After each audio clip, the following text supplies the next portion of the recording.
A ver, Cortabrazo, ¿qué sabes del cáncer? Ojo, no estoy especificando del cáncer bucal, cáncer en general.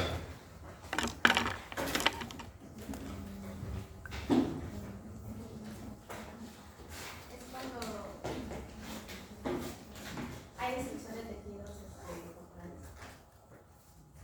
Destrucción de tejidos corporales. Hablar con... ¿Es el cáncer de forma general, doctor? Sí.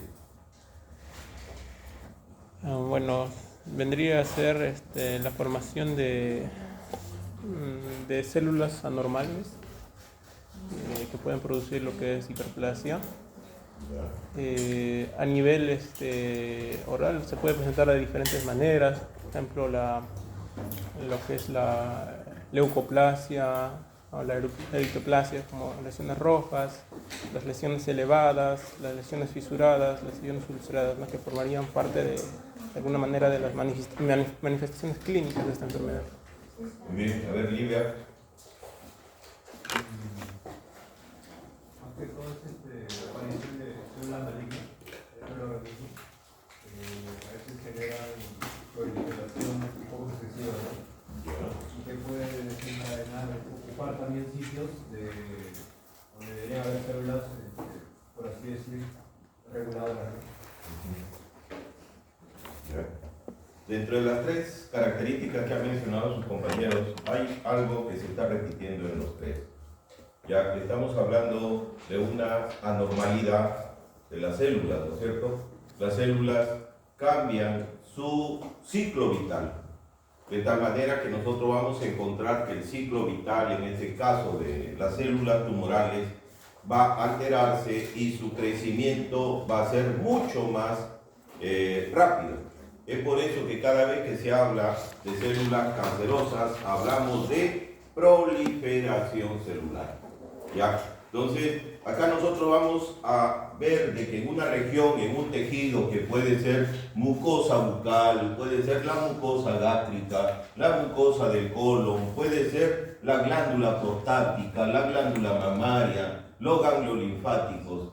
En todo tejido puede comenzar una célula que ha estado tranquila. ¿Ya? Es por eso que nosotros hablamos de que las células tumorales o las células neoplásicas primero han estado en una fase de quietud, que los biólogos le llaman una fase quiescente. ¿Ya? Esa fase de quiescente es una fase en la cual yo tengo, por eso dicen de que todos nosotros tenemos células tumorales, todos. ¿Pero en qué fase están? En una fase quiescente. Así están nuestras células tumorales. Pero tiene que haber un factor externo, ¿ya? Un factor externo que puede hacer de que esta célula que está quieta comience a alterarse y se transforma ya en un cáncer, ¿ya? De tal manera que, ¿cuáles pueden ser esos factores que pueden hacer de que esta célula tumoral que está en estado quiescente se altere? A ver, déjame un ejemplo. Un factor genético que puede ser una predisposición genética, por ejemplo, que la mamá haya tenido cáncer de mama, y ahorita ya se hablan, ustedes habrán escuchado, ya hay bastantes noticias con relación a grandes personalidades, mujeres, que han tenido ya el factor genético de que la mamá, la abuelita han tenido cáncer de mama y que cuando han encontrado el factor genético, ¿qué cosa han hecho? Han hecho la prevención y se han cortado la glándula mamaria. ¿Ya? Hay muchas personalidades, ya modelos que han pasado por esa secuencia genética de tal manera que han tenido que extirparse la glándula mamaria.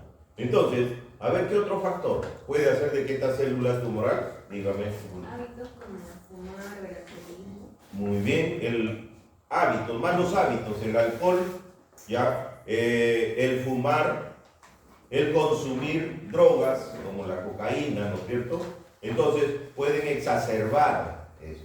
Pero también hablamos de los factores nutricionales, ya, los factores nutricionales están haciendo de que se incremente una gran cantidad de tipos de cáncer a nivel del organismo. Entonces, ese es el tema que vamos a tratar el día de hoy. Ya vamos a ver cómo es el manejo del paciente. Primero vamos a ver cómo es que se presenta.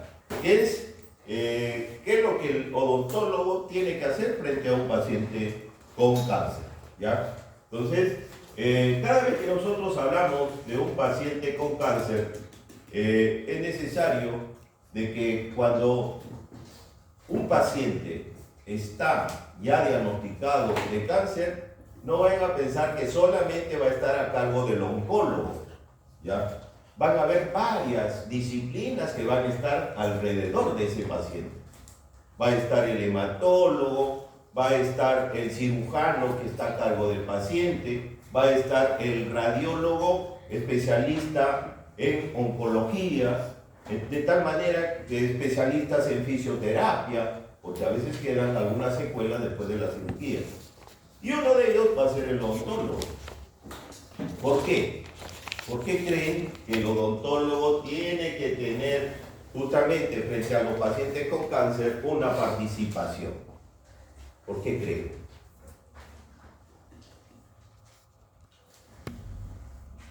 ¿Qué es lo que pasa con los pacientes que están con cáncer? Que la misma terapia que tienen puede causar serotonía o algunas otras complicaciones. Muchos de los tratamientos, ya, la opinión de Chinga, ya nos dice, van a provocar complicaciones, ya sean a corto, mediano o largo plazo. Se van a observar que tanto la radioterapia como la quimioterapia, y hay muchos pacientes que hacen las dos cosas, la combinación de los dos pueden terminar haciendo complicaciones a nivel de la cavidad oral. Dentro de esas complicaciones pues tenemos la hiposalivación, la serostomía, la caries por radiación, la periodontitis, de tal manera que el odontólogo forma parte de esos equipos multidisciplinarios. Entonces, cada vez que un paciente se somete a un tratamiento, ya un tratamiento que puede ser de radioterapia o de quimioterapia, ¿qué es lo que va a pasar?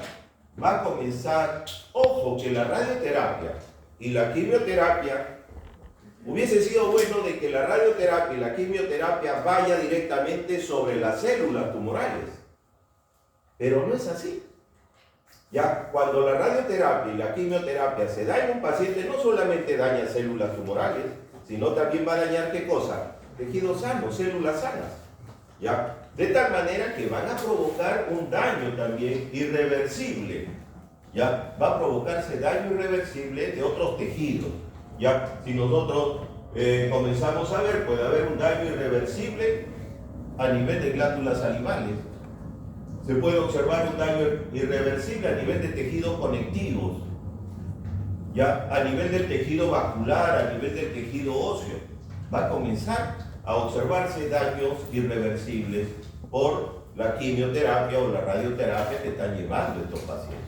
Entonces, esto es lo que puede ocurrir. Y mucho más si es un paciente que se somete ya a una cirugía, un tumor, un cáncer que ha habido a nivel de cabeza y cuello, ya puede provocar otro tipo de complicaciones cuando se somete ya a una cirugía. Dentro de esas cirugías, por ejemplo, nosotros podemos encontrar que un paciente que ha tenido un cáncer de glándula tiroides, ¿ya? ¿Qué es lo que pasa? Lo operan y después de la cirugía, ya sea por la radiación, por la lesión del nervio, acuérdense que por acá nosotros tenemos el nervio vago que va a comenzar a dar inervación, ramitas que van a llegar a la laringe. Muchos de estos pacientes van a tener la complicación de problemas del habla. Entonces, la cirugía de los pacientes ya con cáncer pueden traer ciertas secuelas. Y dentro de esas secuelas tenemos las secuelas a nivel del habla. Ya vamos a encontrar secuelas que pueden tener problemas de la deglución en los pacientes, van a padecer de disfagia algunos de ellos. Podemos encontrar secuelas de la apariencia, imagínense cortar toda esta región, va a quedar una cicatriz grande, de tal manera que el paciente va a cambiar su apariencia por este tipo de cirugía. Y otra de las alteraciones vienen a ser las alteraciones a nivel del gusto. Ya pueden haber disgeusias en estos pacientes que han sido sometidos a este tipo de cirugía. Entonces, nosotros vamos a encontrar de que el odontólogo puede lograr de que disminuyan las complicaciones bucales en el paciente oncológico. Pero para esto, ¿qué es lo que tiene que haber? Tiene que haber una planeación, ¿ya? Antes de que el paciente se someta a la quimioterapia y a la radioterapia, ya tiene que estar, por eso, en estos equipos multidisciplinarios, es necesario enviar al paciente al odontólogo.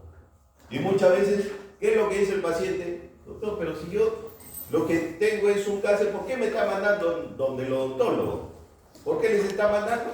Porque quieren disminuir esas complicaciones bucales que se van a presentar a corto, mediano, largo plazo. Entonces, antes ya hay que realizar un manejo o preparación dental en este tipo de pacientes oncológicos. ¿Ya? Pero para eso, ¿qué es lo que tiene que tener el odontólogo? Tiene que tener una preparación, tiene que tener conocimientos para que pueda enfrentarse frente a un paciente oncológico. De tal manera que hay una preparación del odontólogo, conocimiento del cáncer, no solamente bucal, sino general que tiene el paciente. ¿Ya? Entonces, ¿por qué? Porque nosotros debemos de conocer cuáles son los efectos, las complicaciones que va a traer una radioterapia, una quimioterapia o una cirugía, ¿ya? En este tipo de pacientes. ¿Ya? Su compañero ya nos acaba de mencionar de que una de las complicaciones puede ser la resequedad de las glándulas salivales, una serostomía. ¿Ya? ¿Por qué? Porque la radioterapia y la quimioterapia pueden dañar los acinos a nivel de las glándulas salivales. Entonces, la mayoría de las complicaciones, como le mencionaba, se van a desarrollar a corto, mediano o largo plazo. ¿Ya? Algún tipo de manifestación bucal adversa, lo que puede comprometer su calidad de vida en el paciente de forma significativa. Entonces, muchos de los centros oncológicos tienen que hacer una atención